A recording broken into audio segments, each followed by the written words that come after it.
now from Hollywood, California, the horror capital of the world, the Boulet Brothers, creatures of the night.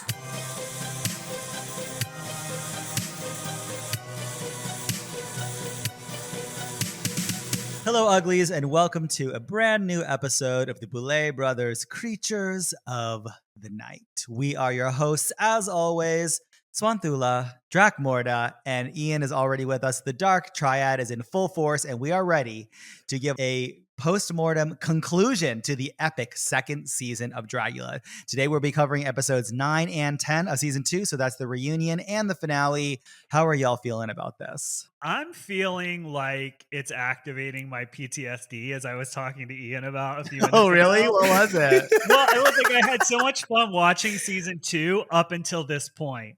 And then I remembered how completely exhausted we were and over it and how long it took to film the finale. And then I didn't like it anymore. Yeah. Like, I love her. Wait, I hate her. No, you're like a Bora. Well, I gotten to know them and I like them, but the more I get to know them, I actually hate them. And you're a little bit of the Zoshi critiques from season 1 of the desert. Season 2, you're amazing. Season 2, you're terrible. All right, well, let's go through the episode. So we have our intro, which is totally stupid, and it's like a throwback to Eddie from Rocky Horror, which I thought was really fun. Yeah, and Drax candlelight suppers. We had a huge dose of hyacinth bouquet, which was amazing.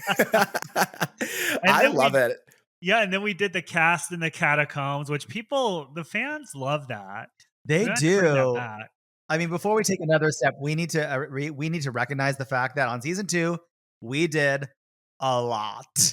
We did it all. I was watching one segment after the next before we even get into the episode. I was like, damn. Mama, we did the intro where we had all of the man candy in the house. We did the catacombs. And I was like, okay, cool. Now we're going to be at the Last Supper. Nope. We got Swanthula's dance class. Like, we have it all, honey. Yeah, no, then we have Boulet Dynamics. Then we have a floor show with all of their looks. I'm like, oh my God. Yeah.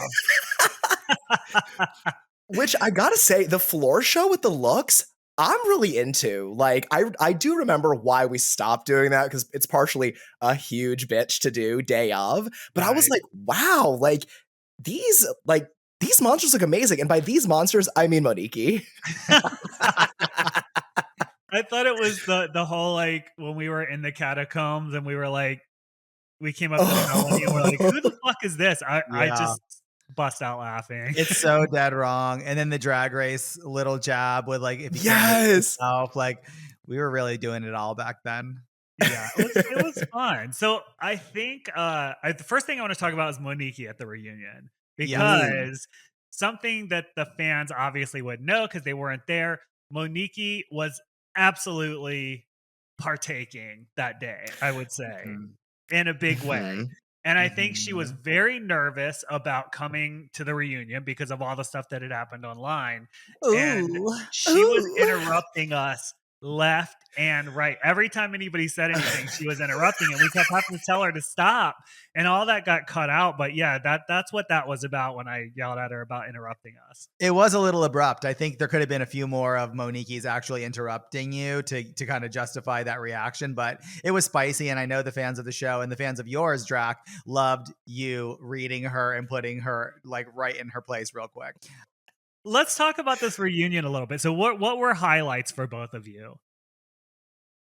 Monique. No, I'm kidding. No, really, seriously. I fall more and more in love with her as a character.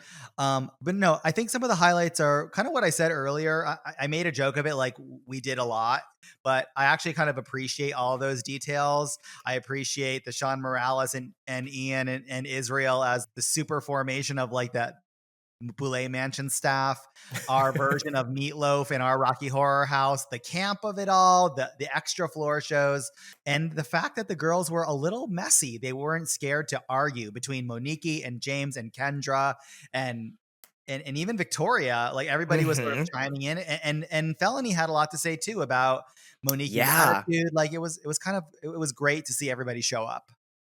I'm gonna mirror that sentiment. I think that this is probably it's between season 2 and season 4 for my favorite Last Suppers. And I think that it really is about the alchemy of the cast. Like this cast has such a crazy alchemy, and rewatching it, and I'm going to say this in the nicest, most polite way possible. Like this is a cast full of brats. And at the time, I remember being like, oh my God, they're pit vipers. And they are. And I love them for it. Like the energy of this cast is just volatile. And I don't think that there was really a precedent set for how much to care about how you look at the end of it. Like Abora says a lot to kind of just say like, I love season 1 and I'm just excited that I get to be here, where Xochi and he name drops all the season 1 ghouls as like, yeah, they were drunkenly backstabbing each other and now I want to do the same thing. And I'm like, oh my God, this is such a like haunted house roller coaster. And I love the set. Like, I love the set. I love the color. Like, I feel like this episode, I'm like, ooh, sexy and dark. Like, it's cool. I love it. It was a good episode. And I think my favorite quote from the night is, put some titties on, bitch. Yes! Long live put some titties on, bitch. Kendra was such a walking meme. Everything she said was just quotable like that. What do you guys have a favorite? Am I right or am I wrong? Am I right or am I wrong? It's a yes or no question. Oh, I have another Kendra one, which is it's am I right or am I wrong? Was there a plan when I arrived 6 hours late? No, I arrived 6 hours late and y'all didn't have a plan. I'm like, okay, so you did arrive 6 hours late. They're like, it was over by then. We've already talked about Victoria's famous like read, you know, talk about floppy. Look at your outfit from the Walgreens section for Halloween. That's fucking funny. But one that I heard on this last run through that I've never really heard before, it's from my girl Monique, and she's like, not Vicodin, Xanax. Yeah. Xanax. Oh my God. There's another one too. There's a Monique moment where it's just so funny. Like she is so obsessed with James at the time. And someone says something to Majesty like, oh, I think it's about this fight that's happening about the rehearsals. And they're like, well, Majesty, this, yeah. And then it's just like just dog piles. And everyone's like, Monique, not your turn. She's like, okay. There is another one. And it's sort of a non-quote. It's a non-quote because there were no words, but Majesty's going through their I fuck my brother, he fucked me story, and it pans over to Abora, who's like making like she's asleep, like her head is thrown all the way back, like, snoring. Yeah, it's so good. I love their relationship. I almost would give anything to see it on screen again sometime because it was so horrendous and amazing and entertaining. Wow. So good. All right, well, why don't we take a quick break, and when we come back, we are going to discuss the finale of the Boulet Brothers Dragula Season 2. Stay tuned, Uglies.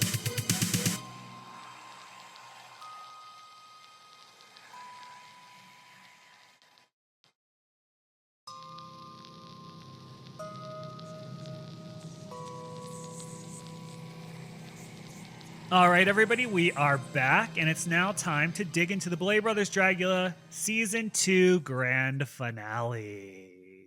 Ooh. So we start with a recap of the whole season, which I really like. I think that's fun. And then we go into this fortune teller moment where we're summoning the spirits of Filth and Glamour, which was so fun. And a good opportunity to elevate some queer characters, I think. We had Divine was our spirit of Phil, Vampira was our spirit of horror, and Liberace was our spirit of Yes, our queen Liberace. The lady Liberace, yes. And then we go into the dream sequence where we killed the finalists just like we killed the rest of the people in the season, which that was really fun too. Yeah. So good. And I got to give it to her. And Victoria, I will spill the tea. I remember when we filmed that being like, woo, Victoria, sweetheart, not your strong suit. But I thought Victoria did really good. Yeah. I was watching, I was like, wow, these death scenes are just tight. Like they're so good. And also, saw way more of Majesty's butthole than I remember. I didn't see that. I Was was it? like, I was like, whoa, that's an upskirt, honey, from the pool. Daddy, can you hear me?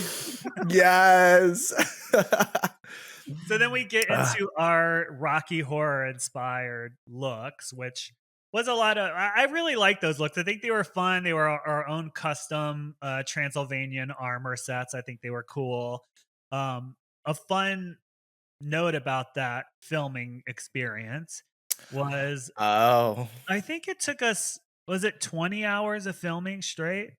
27. Ooh.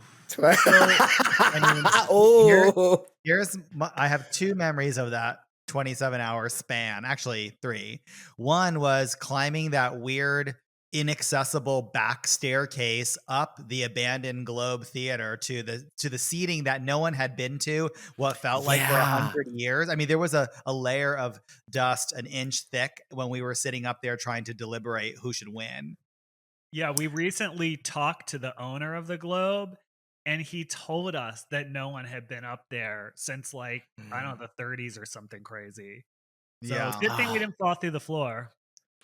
I thought we were going to, because also at the time, we just had different budgets and different levels of equipment. And I remember getting the equipment up there to light y'all properly. Woo, sister girlfriend. Wait a Honey. minute. You have to hold. Was someone like holding the light for that whole shoot? Because we were on those those steep chairs. Like, yeah, right. You had to sit there and manually hold that. Yep, I'm pretty sure it was probably me, and then someone who has actually a really interesting history with the Boulet Brothers Dragula that comes into play later. I was gonna say, I remember another really crazy part. And so when we say 27 hours, we're not exaggerating. Like, this is not a joke. Like, legitimately, we filmed for 27 hours. It was crazy. And it was just punk and rock and roll. And I wouldn't trade it for the world. But there was legitimately a point where I remember y'all were gonna get into drag, I think for the third time. It was like, it was like 6 a.m. And you're like, I'm gonna wipe my makeup off, and I am going to put the same face back on my face for the third time. I was like, oh my God. We had to wipe at 6 a.m. because after 12 hours of drag, you need to shave again. So I wiped my lower face, shaved, and then reapplied so we could do the last, I think it was like the last look at that point. And that was that's my second memory. And my third memory is we had a crew member on set with us during that 27 hours of shooting and stress, and he vomited from exhaustion.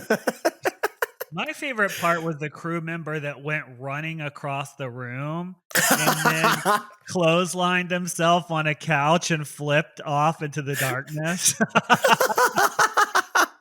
Oh my God. I saw this one, and I'm kind of skipping forward a little bit, but I saw this online at the time, and people were like, well, did something happen to Victoria in the middle of filming because her contacts changed or whatever? And Victoria wore the same pair of like sclera contact lenses for legitimately, I think, like 15 hours. And we're like, you can take, she's like, no, I'm not taking them out. I'm going to wear them the whole time, and got an eye infection that we had to go and get her medication for later. We're like, hey, I need you to like do this pickup on this one talking head. She's like, I can't put contacts in at all. I'm like, got it. Cool. Continuity is amazing.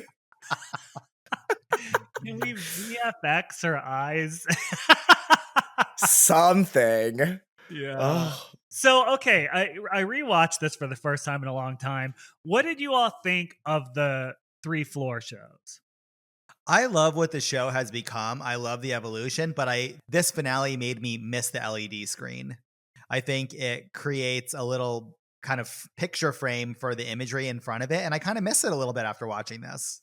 I feel that. I think that there are some floor shows that really benefit from it, and I'm gonna say her name. Bitch Puddin's horror floor show is that floor show to a T for me, because when you see that one with the the stage lighting, and you kind of see it full force. It's a little goofy looking, but I think that we all, or at least I know I did at the time, look past that because the silhouette is so striking against the LED wall.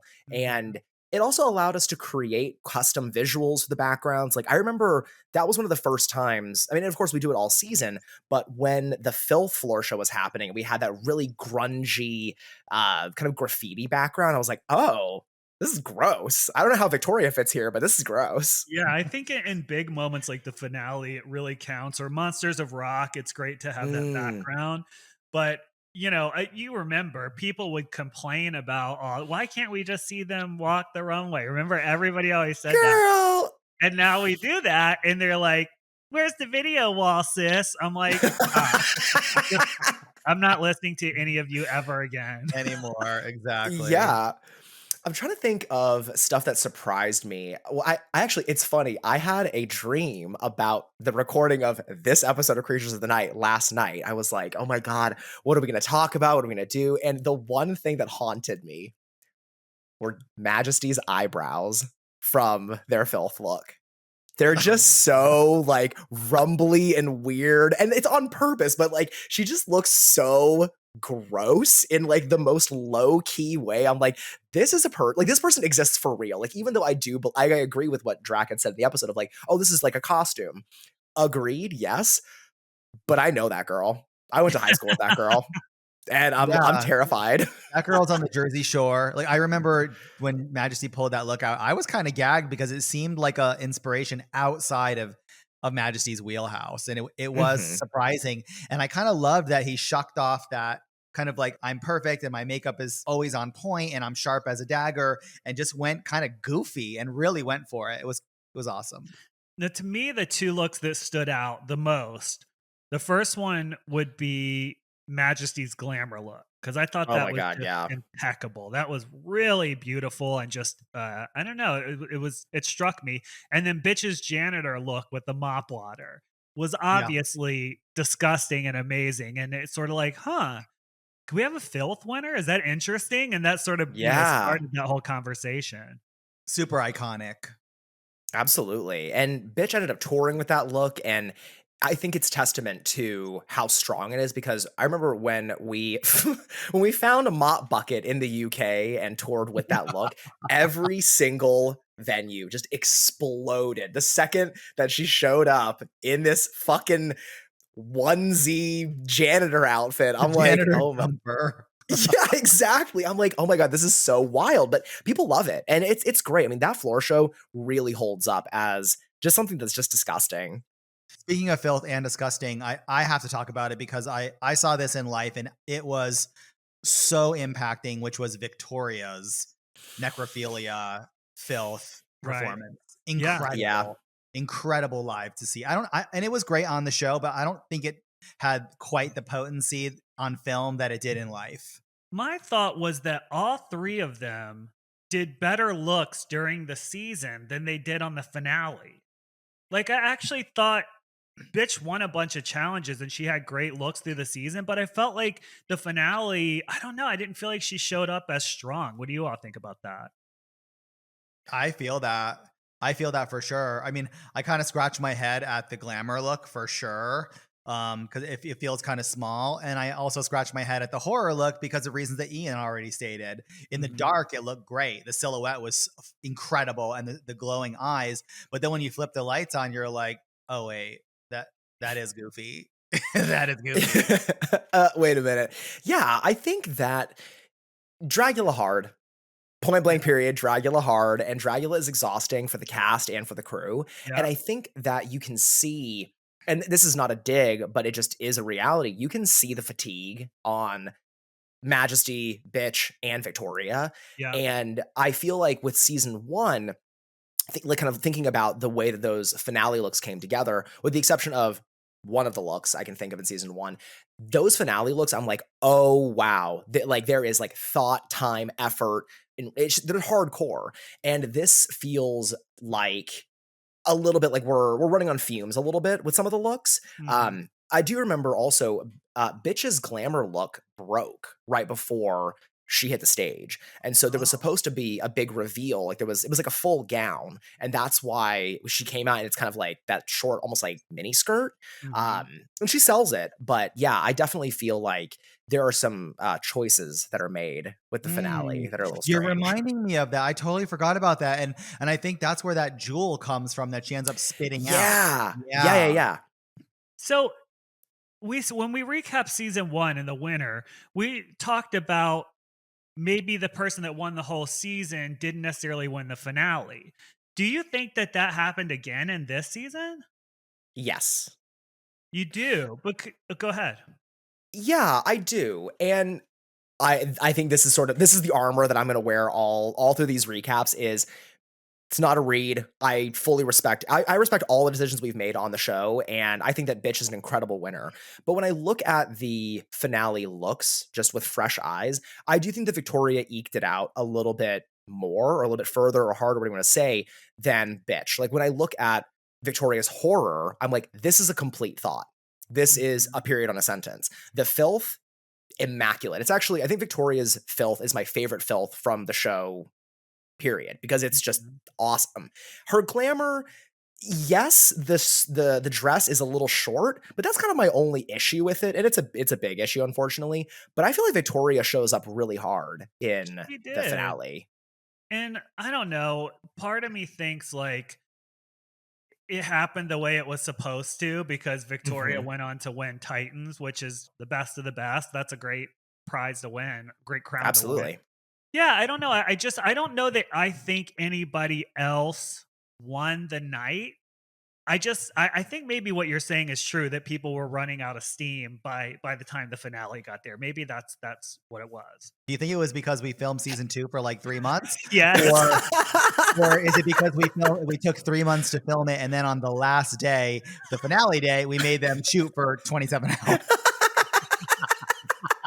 You know, I think that all of those things could be true, Swan, because I'll be real with you. Even when I'm on AMC Plus and I'm watching the episodes, I'm looking at the release date and I'm like, now how does this work? Because I remember we were filming because we were filming right up until this thing got released. Yeah. Like it went on air Monday and we submitted the file on Friday. Look, literally. we were the epitome of indie filmmakers then. Like literally everybody was putting everything they had into it. The show cost way more than the network was even paying for it, and we were just dumping our money and everything into it because we believed in it. And I would never say that those conditions are appropriate for a set, but when we were all that age and we just wanted to make it happen, we did. Agreed. You do what you got to do. I mean, you hear that from other filmmakers from movies that we all love, that they were like, that was hell. Yeah, you know, and I'm really glad that we're doing this recap and we didn't just stop our conversation before the recording started, because like Drac alluded to, we were just kind of geeking for a couple of minutes and we're both like, oh yeah, I think this really triggered my PTSD. And when I finished the episodes, I was like, damn, that hurt. Like this hurt. But now that we're talking about it, I'm like, oh my God, it was so fun and I loved it. And yeah, 27 hours. And I agree. It's like, you know, we grow up, the production company became real and the show became more real and upgrades across the board. But I wouldn't trade the experience of season 2 for anything. Like there are so many memories that I have of filming and just how wild it was. I'm like, it was that girl. It really was. It was that girl. And I don't think you realize that you're making memories and the highlights of your life, like when they're happening, because sometimes they suck. And I think this is an example of that. Like a lot of the filming it sucked. But then I look back and I'm like, that was amazing. Like I wish I could be back there just to experience it again. What I will say is that as the show became more valid and was recognized and got bigger budgets and stuff, we always dumped everything into improving the show, improving the conditions, and compensating, everybody on the crew and making it real, an actual job for people. So I am proud to say that because I think we've grown a ton since then. And that's why we've gotten 2 Emmy nominations. Yes, on tonight, mama. Xanax, not Vicodin. So why do you think, because I think this was maybe one of the hardest winners to pick between these three finalists. Part of me remembers that the discussion, one of the aspects of the discussion with who would win would be if Victoria won, for example. Are we setting a precedent that you have to be a quiet, spooky person to win the show? And then it sort of limits where the show can grow, right? Because at the time we said Dragula was about celebrating horror, but also filth and glamour and all those things. So we're like, that was a concern. What do you all think of that? I mean, I think that's the reality of it. We did have to consider those things. I'm not saying that we took the win from someone that deserved it, but I am saying we considered that. What would it look like if Majesty won? What would it look like if Bitch won? And what would it look like if Victoria won? And I think season 2, very much like season 6, and maybe there's something to having only 3 finalists, I could have pictured any of them winning. Like any of them had a very viable story and what kind of sense it would make if the crown rested on their head, and what would that do for the brand? You could just see any of them taking the win. Yeah, absolutely. And I think also their power levels were in a really amazing way, kind of around the same in different arenas. And I think that there's a really great moment throughout the deliberation of the finale where you're talking about the strengths and weaknesses of the cast, and it's so genuine. And I'm like, wow, this is actually how, as a viewer, I feel. When Bitch hits the stage, she comes alive. And having someone who can represent the brand and perform, and who also brings something like this brand new kind of filth element as a winner to the stage is incredible. Victoria is so talented, and James really embodies this sort of vicious viper makeup. I mean, any one of them could have won. And I think that having Bitch as a winner really did open the door for a lot of different styles of drag to start auditioning. I mean, holy hell, the amount of diaper eating, dumpster diving, gross out videos we got for season 3. I was like, y'all have drank the wrong Kool-Aid. It did oh my God, be original. It was so much diaper eating. I know. I was like, please don't put those on my desk. I do not want to see them. Literally, I remember with the casting for season 3, every day be like, hey, Drac, here's the top selects from yesterday. You're like, I don't want any more. You're like, no more diapers. Too much. Everyone thought they were, and I'm like, that the way Victoria did Filth on the finale, I'm like, there's more ways to do this than to just be disgusting, as Melissa and Victoria have shown. Now all I'm picturing is a Drac Morta's version of Mommy Dearest. No more dirty diapers. Yes. Oh my God. Speaking of Melissa, I had this thought while y'all were talking about the winner of season 2. And I think that much like the sagely words of Melissa B. Fierce in Titans, we did what we had to. And I think that I think we did what we had to. And I think that the winner of season 2, Bitch Puddin', I think that she is iconic and definitely won that season, but it was close. It was fucking close. It was. And then there was the other element, which we were trying to convey to the audience what we were going through, which was, who are these people? Because the truth is, at the time, that's why we did those interviews with them up in the opera box. Because at the time I was like, do any of these people even like us or the show? And I think they were just worn down, but I was like, Bitch was moody and quiet and snarky. Victoria she'd just kind of side eye you all the time. Later, did we find out during Resurrection, it's because of a condition she had, which we didn't know at the time. I was like, this bitch hates us. I literally called her and said, do you hate us? And she was like, no. Oh my God, why would you think that? And then James, I was like, are you playing me? For a minute, I was like, wait, you're really great to get along with, and you love what we do, and you respect us, and you got a giant tattoo of us on your leg. Yeah. But I did discover she was not playing us at all, because she stayed loyal from then all the way until now. So yeah, but for a minute you thought she suffered from SBS, which is secret bitch syndrome. Yes, right. SBS. When we're standing there doing the crowning, I remember being like, I just want to leave. Can I just? I I've been here for so long. I don't even know who. I can't even see straight. Like, and it was just crazy. But Yeah. anyways, I think it was the perfect end to a truly chaotic and punk season of the show. Amazing. All right, everybody, we're going to take a break. And when we come back, we are going to do listener questions.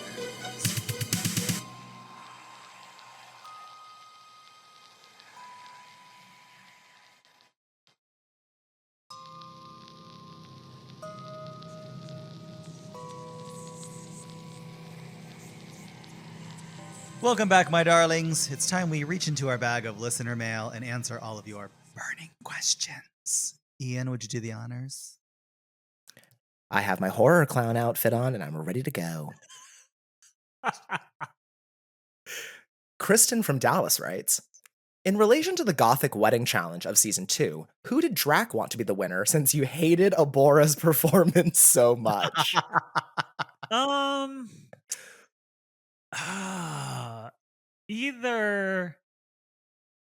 I think either Bitch or Victoria. Yeah. I don't know which one, but one of them. Yeah. Honestly, I could see either of them taking it too. I mean, even James's was kind of great, an original interpretation of the challenge, but no fan. Emmy from Nashville, Tennessee asks, how do you radically express yourself when the people around you outcast you? I find conformity tempting at times because I want love and acceptance. But whenever I find myself conforming, I always end up unhappy because I'm not being true to who I am. Is radical expression something that becomes easier with time, or is it always going to be difficult to be different? I think that varies from person to person. I think no matter what the reason, you have to live as your authentic self or you will not be happy. I believe that. So does it become easier? Maybe, but if you just sort of live who you are and you just, like they say, don't dream it, be it, and you do that every day, I imagine it would become easier. I had no choice. I've just been a freak my entire life and I couldn't hide it. So there. Yeah, same. I mean, I've been a weirdo since since day one, but I was going to say something very similar. I think everybody's path is different and we learn lessons as we go along. My story is not going to be the same as anyone else's.